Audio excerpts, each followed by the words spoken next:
back one more time and talk just a little bit. When I did the crown molding video, I did not show how to do an inside corner. There's two different ways to do that, and I'll go on ahead and show you both of them, and that way you can do inside and outside corners. Once again, I've pre-cut just a couple of pieces here and set up a jig with just a little ledger on it to represent where the bottom of the crown molding is going to fall. So let's get started.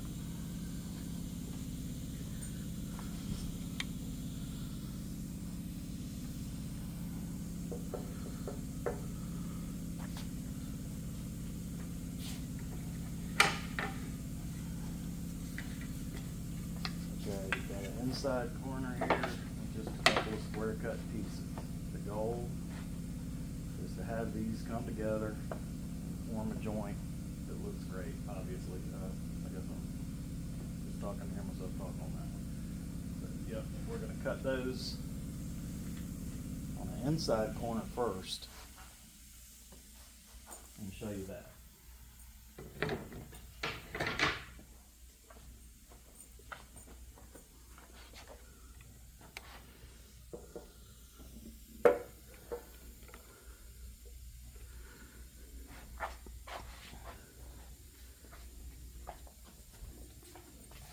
Now, just like we talked about in the first video on an outside corner,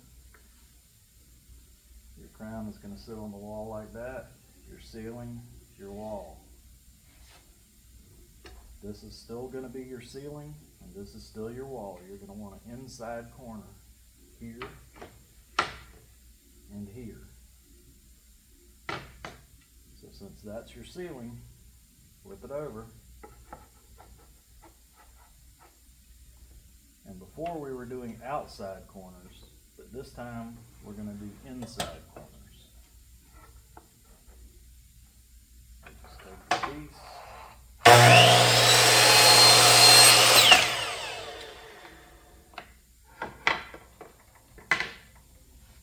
And then we're going to want an inside corner on that. Ceiling, wall. That would be represent an outside corner. We're going to flip it around to an inside corner.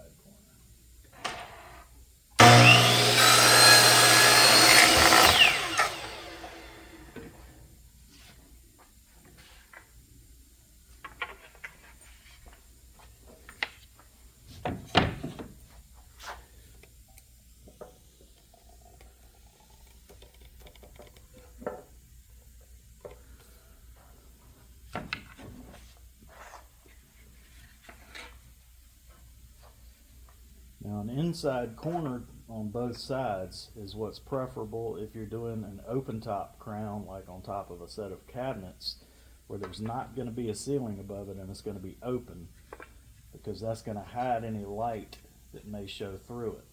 So if you have an open top crown, like on top of your wall cabinets, this is going to be your preferable type of inside corner joint. They'll come together just like that, and you'll have a very nice joint with no light coming through. Once you get it adjusted perfect, then there's no light coming through. Now, there's a situation that you can do when you're running it and you're in a room and running it to the ceiling, and you can do what's called a cope cut. And I might be preaching to the choir here, but there's somebody out there that doesn't know what I'm talking about, so I will show you. In the case of a cope cut,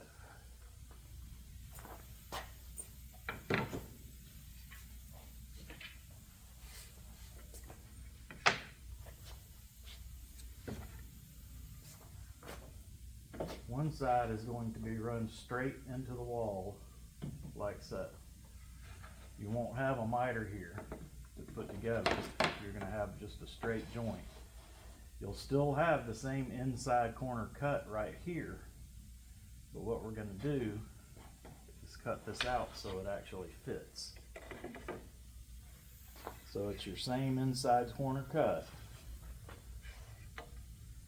with just a straight 90-degree straight cutoff piece that this is going to run into. And you'll still measure from the corner to that point to reach your next corner or whatever you're measuring to. You would make the inside corner cut, hook your tape, pull your measurement to your next spot, mark it, and then you would either cut it as an inside, outside, or a flat, however you're wanting to measure. But you'll just pull your measurement from the same corner, no matter which direction, whether it's a straight cut or an inside corner cut, you're still pulling the measurement out of the corner, just like normal. You don't have to adjust anything, just pull your measurements as they are.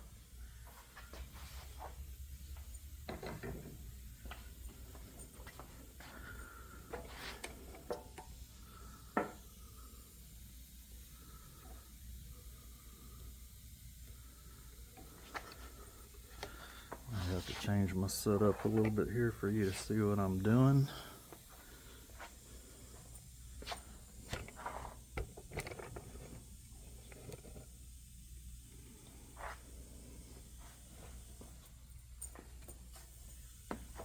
We're going to take our inside corner piece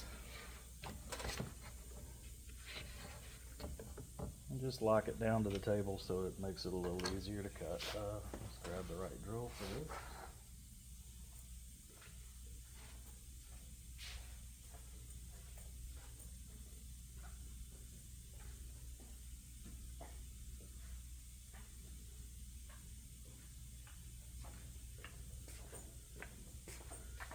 And I'm just going to lock it down to the table so it's a little bit easier to, and you can do this at your workbench too, and that way it just doesn't move on you. That snugs it up so you don't have to fight against it.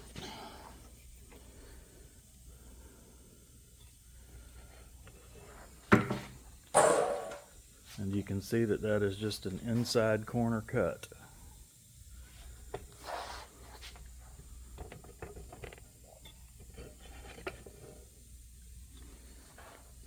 Now what we're going to do is just follow this line where the cut is with a coping saw with a thin blade, because that's what allows you to make the tight curves.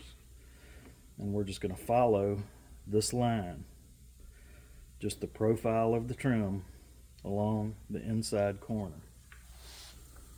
So take your saw, the bottom part just cut straight off. And then come back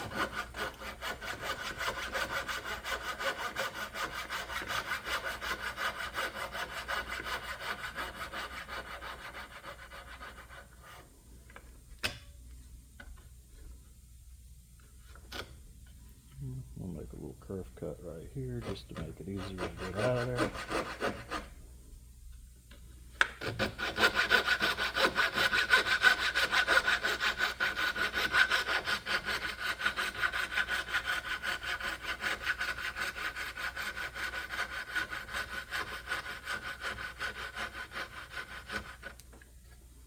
You don't have to rush this, just take your time and follow the line as cleanly as you can.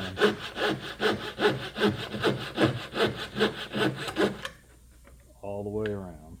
And we'll come back and back cut this.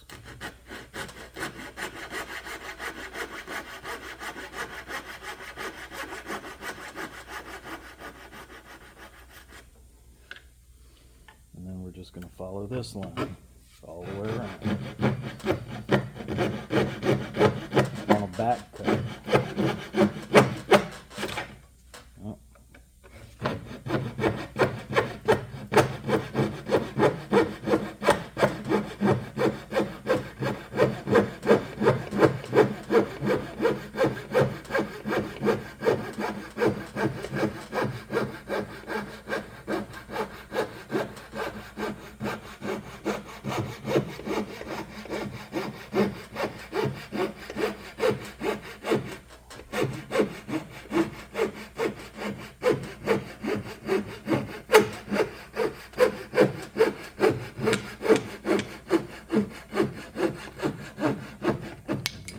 Piece fall. And you can see, just following that line, we have a clean cut around the profile.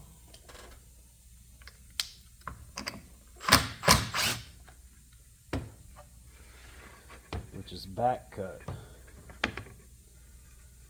the whole way. Just a back cut following the profile of an inside cut. Now we'll go take a look at how that turned out.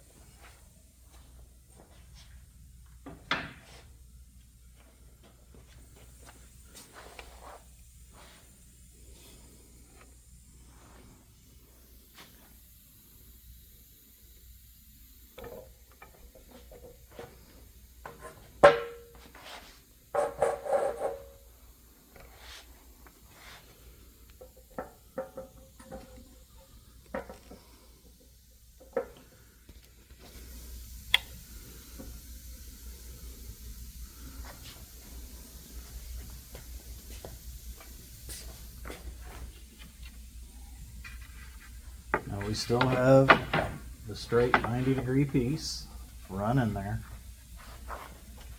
and we have our coat, which now runs directly into it.